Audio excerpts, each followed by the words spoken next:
Welcome to the video. Before we begin, if not already, please take a moment to subscribe. It helps out the channel a lot. And click the bell icon to receive notifications when I upload. Comment your little heart out. And most of all, please enjoy. Now back to the video. Sorry if I sound weird, I'm getting over a cold that took me out this week and it put me way behind schedule. So now my throat's still raw and I kind of sound like House. But I really wanted to get this out, as if you need one more fanboy telling you to go see this movie. So go see this movie. I am Marvel Jesus. When Disney bought Fox, I was afraid that was it for Deadpool. Disney would never allow Deadpool.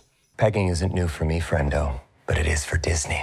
But when this movie was announced, I could not wait. I knew there would be cameos, fourth wall breaks, and violence. And there will be violence. I swear, Deadpool and Wolverine is probably the bloodiest Marvel movie I've ever seen. I mean, it's Deadpool and R-rated Wolverine. Blood is guaranteed. And Peter, lots of Peter. This is going to be short. I'm afraid to say too much without spoiling. If you like the first two Deadpool movies, if you like Wolverine, you're going to want to see this one. That said, you kind of have to see all those other movies to make sense of this one. Come again.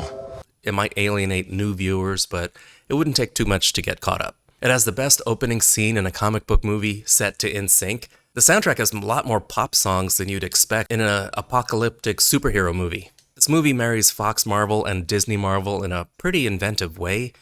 The number of cameos are insane. Some of the characters I did not expect to see ever again. Okay, I expected a few because some people don't know how posting etiquette works. Also, their own marketing spoiled what should have been some pretty awesome surprises. Anyway, cameos.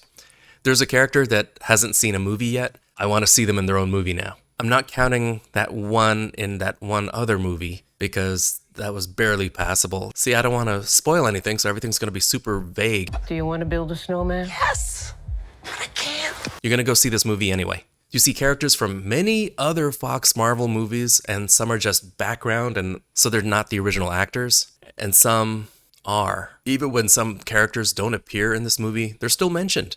And I don't think I've ever heard cuss so much, and it was amazing. This does not undo the heroic end in Logan, although it does acknowledge it in a pretty crazy way. You appear to have soiled yourself while unconscious. I wasn't unconscious. We have a multiverse, so obviously this Logan is not the one who died. Deadpool isn't Disneyfied at all. He's just as violent and vulgar. Wolverine is Wolverine, always vicious. The characters we know and love. The villain is a little one-dimensional, and the big evil plan doesn't make a whole lot of sense to me, except to drive Deadpool and Wolverine together. And I love the Deadpool core. Lady Deadpool, there was a few guesses as to who it is, and some of you were right. It's Dogpool is weirdly adorable. And it's not all mindless action. Both Deadpool and Wolverine have moments of pain and vulnerability that's the heart of this movie. These are clearly two guys who needed each other. Deadpool and Wolverine have such great chemistry together, even when they're not getting along. Have you seen these two on YouTube? They're adorable together. This is a buddy cop movie, a Hope and Crosby road movie, and a superhero movie rolled into one. The costumes are badass. I have to appreciate the comic accurate Wolverine suit. I'm not sure if the entire costume is a spoiler.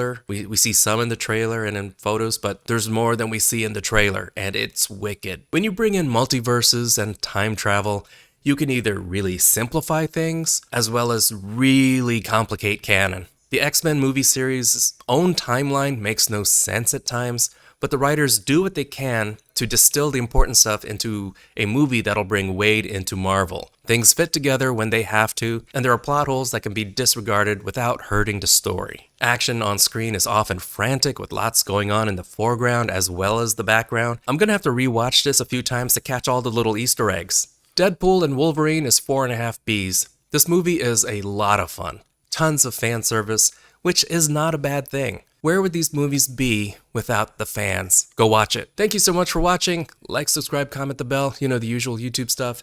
This is theNewBee, and I'll see you later, kids. Toodles. I need to lay down.